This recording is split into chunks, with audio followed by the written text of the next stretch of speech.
Many students around the country are having to pay for rooms in private student halls that they're no longer living in. So as the coronavirus pandemic hit, universities across the country closed their doors to teaching, and many students returned home to see through the lockdown with their family and loved ones.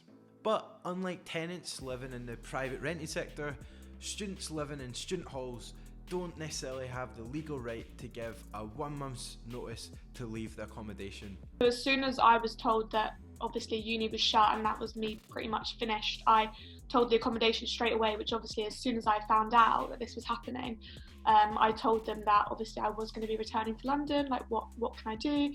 And they basically just told me that nothing you can do unless you find someone to take over your room. You're still liable to obviously pay.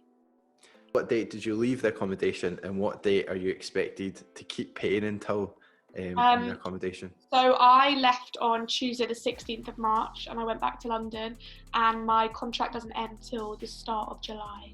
They also told me like 3 times that during this time there is going to be a no complaints being dealt with during COVID-19. So you weren't allowed to put any kind of complaints in due to anything during the time of COVID-19. I've been quite lucky in Aberdeen that most accommodation providers have agreed to release students, but some students are still remaining. I don't understand why accommodations like, I'm pretty sure it's Unite Student, Student Roost, Nido Boys House, why all of these accommodations are able to obviously let students leave their tenancy agreements due to the circumstances. If they're able to do that, why can't Havana House do the same? It just doesn't really make sense. So what can we do about it? Well, some students have taken matters into their own hands and have self-organised within their halls. During the COVID-19 pandemic, we were awaiting a response regarding being let out of our contracts. And that response wasn't forthcoming, unfortunately. Rent strike was organised on a really informal basis, and just off the suggestion, casually in a messenger group chat full of the residents, I suggested, let's go on a rent strike, don't pay until we know exactly where we stand. An individual on their own, no matter how strong-willed they are, whatever their good intentions, they are ultimately weaker.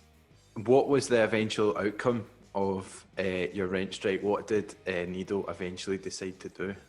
So after a few days of rent striking, and now I won't take credit and we won't take credit for pressuring them into it, but they did make an announcement, and that was that you can leave your contract if you're not staying at the accommodation anymore, and also that if you're continuing to stay, there'll be a 1/3 reduction in rent.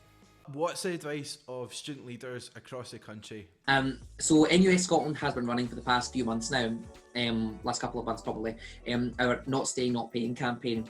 And it does exactly what it says on the tin. It's designed to make sure that students who are no longer staying in student accommodation are not expected to pay for that accommodation, nor should they be left out of pocket as a consequence of that. Try and make sure that students are being released from the contracts that they have with accommodation providers, that they're being refunded for rent paid and accommodation not used, and that there is not an insistence that notice periods be observed in the accommodation in which they're staying. And we want everyone to be involved with this campaign as much as possible. Be vocal about it. I think, talk to politicians, your MSPs. We're asking that accommodation providers don't charge students for housing that they're not living in. We want everyone to be involved with this campaign as much as possible to help make sure we can demonstrate popular support for it to the government and every other decision maker who has a part to play in this. So please sign a petition. It's on change.org. You can find the link to it on our Twitter.